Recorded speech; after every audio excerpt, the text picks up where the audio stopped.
RPM planning is a way to maximize the results of your life and maximize your sense of fulfillment and joy. It's both.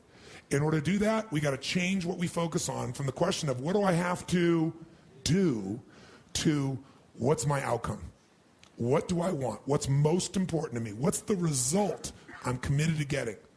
That one change will change completely how you respond in your life, because it'll change you from focusing where everyone's demanding your attention or what you're afraid of or what might give you pleasure in the moment to what's most important to you. And those, by the way, are the three things that get our focus. If we don't discipline ourselves, what gets our focus? Something we're afraid of, something will give us pain. What's the second thing that gets our focus? If we don't pay attention. Something will give us pleasure. It's like, you know what, I'm so stressed out. Oh, that chocolate's looking good. Oh, that, I'm going to go over to have my little coffee, my smoke a mocha doka, cream this thing and that thing, and I'm going to escape for a few moments. Because the focus is how to feel good. How to not feel bad, how to feel good. What's the third thing that gets your focus? Other people's demands. Where do they come from today? Where do you get other people's demands? Only face-to-face? See, you used to have that one handled, right? Okay, well, I know they're coming down the elevator. I'll go over here. I know they're going to lunch at this time. I'll come back at that time. How many ever played this game at one time in your life where it's like, I don't want to deal with this right now, so you just put yourself in a different location to avoid the stimulus of someone else's demand? How many used to do that? Say aye. Does it work anymore? No. They're instant messaging you. They're emailing you, right? They're everywhere. Right? There's triggers in every way for this to occur. Pick up the phone and call you, and where's the phone now? In your pocket. And by the way, if you're not there, they left you a voicemail. You got another job answering your voicemail. Think about it. So today, it's pretty hard to avoid the demands. It's not necessarily there are more demands. It's just that we're accessible to more demands. And if you don't know what you want, and you don't know why it's a must for you to achieve it, and you don't have a plan, I can promise you something. You're going to fit in everybody else's plan. And you're going to wonder why you're stressed. And you're going to wonder why I'm not fulfilled. What is time? How do you know when it's a long time, or how do you know when it's a short time? It's not because it's 10 minutes or 10 hours. How many have been in 10 hours and time flew because you loved what you're doing, didn't have any sense of time whatsoever? How many have had that experience? Say aye. How many have had 10 minutes feel like 10 years you want to kill somebody to get out of the situation?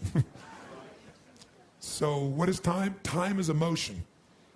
Got to remember that. Time is emotion. What you're really managing is emotion. Another word for that would be meaning or fulfillment. Focus is power, but you got to take it. Take it back. Take back that power. And you got to know when you do have that focus, how to chunk it, how to group it so you're not overwhelmed. Let me show you how to make it simpler. When mass information is coming at you, you get overwhelmed. Most of us are great deletion creatures. We delete most of life. Right now, there are millions of things around you. You could be focusing on, thinking about, giving meanings to, making decisions about what to do. Millions. Right now, you could be focusing on the blood rushing through your left eardrum or the feeling of your skin against your body. But most of you delete that. You don't even think about clothing against your skin until I mention it, or your heartbeat. Most of the universe you've deleted because you go crazy if you try to think about it all. Because human beings have a limited amount they can focus on at one time. And most of your stress is because you're thinking about too many things at once. In fact, when people don't do things, it's not because they can't. It's not even because they don't want to. It's because of the way they are focusing on what I call chunking things.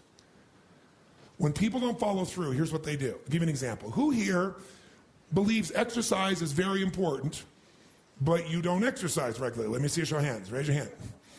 More hands than most of us want to raise our hand, right? Now, who here really focuses, or I should say exercises regularly? Raise your hand. Regularly. Okay, great. Who here does not exercise regularly even though you believe it's important? Just be truthful. Okay, great. So let's see what the difference is here. A person who does not exercise regularly, I want you to raise your hand and I want you to tell me why you don't exercise regularly. Be truthful. Okay? Yes, sir. I don't have the time. Now, is that true? He even knows it's not true. He's going to answer you first. No. But it feels like he doesn't have the time because time is emotion. And he's got so many other things he is focused on getting results in that adding this to the list seems like a lot, right? And the other things are very important to him, like his business. I don't have the time. He has the time. What's the real reason he doesn't do it? Because of the way he thinks about exercise. When he focuses on what it would take to exercise, he does it very differently than someone who follows through. When you think about exercising, what's involved? At the moment, about mile 14 of the London Marathon. Quite painful. Okay, he starts thinking about, I got to get to mile 14 of the London Marathon, and that even the thought of trying to get to the 14th mile, much less the 25th mile, is like beyond my imagination right now. So he is what I call over-chunked. He's not thinking about what he wants. He's thinking about what's painful. You just saw a perfect example. He's not even thinking about victory or succeeding. So the chance of him following through on something that he associates major pain to, when he can do something else right now he can feel competent or successful at, his chances of following through are very limited. How many will follow that? Say I. His focus is on failure. His focus is on pain. That's why he isn't following through. Okay? He's also focused on the 14th mile of a marathon rather than today's workout. Which one seems more daunting to you? So when you think of what it, and here's also what he's thinking about. He's thinking about the process, not the outcome or result he wants.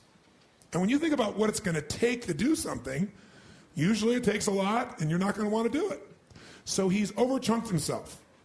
He's trying to eat the whale whole without taking any smaller bites. And it seems too big for him, so he says, well, I'll do it when? Later. As my Australian friends would say, later. Right? And of course, the problem with doing it tomorrow is when you get to tomorrow, tomorrow is today, and tomorrow never comes.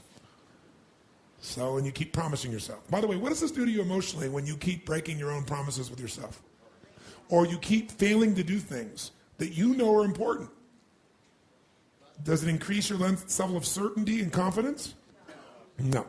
What it does is it erodes it. And when you erode confidence in one area, believe it or not, it affects the other areas too. Do you believe me on that? Don't believe me. What about your own life experience? Maybe not one area, but it starts to be multiple areas. It sure does. Another reason why somebody doesn't exercise or do anything is because they don't just chunk it too big, they chunk it in too many details. I'll give you a perfect example. So I asked somebody one time, I said, okay, how important is exercise? Oh, exercise is extremely important. Really? Okay, good. And tell me, why don't you exercise regularly? Well, I just don't have time. Okay, everybody gives that answer. That sounds wonderful. So tell me, though, don't tell me about how much time you don't have. Tell me this. When you think about exercising, what do you think about? Which is a way of saying, what do you focus on? And so this woman says to me, well, my gosh, I mean, what do you mean what do I think about? Well, let's say I said to you, you got to start exercising, and I'm going to put a gun to the head of your children, and I will do very horrible things and hurt them badly if you don't exercise. Could you do it? Oh yeah, I could do it. You know, if some mafia person came here and said, I'm going to kill your children if you don't exercise every day, how many think you could find a way to exercise every day, no matter what your time constraints may be? So remember this. Remember this. Change is never a matter of ability. It's always a matter of motivation. I'll say that again. Change is never a matter of ability. It's always a matter of motivation or drive, having strong enough reasons. If you got a strong enough reason, you could figure out the time, couldn't you? So the biggest part of life and time management is knowing what you want and having enough reason